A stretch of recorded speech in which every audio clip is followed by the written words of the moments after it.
hope everybody's doing all right.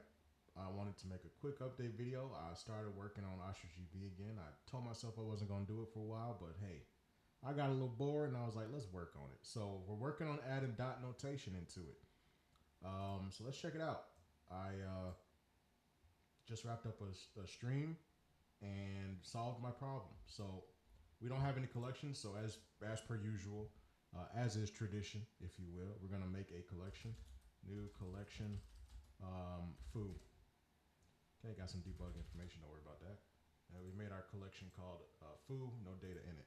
So previously, how you would do things is new collection, or I'm sorry, new cluster, bar within collection foo.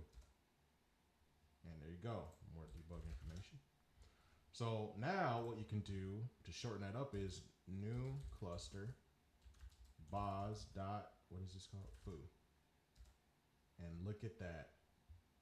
Look at that. We have dot notation, baby. This is going to make things so much quicker. I'm so excited. That's it for the update. I literally just wanted to show that. Peace.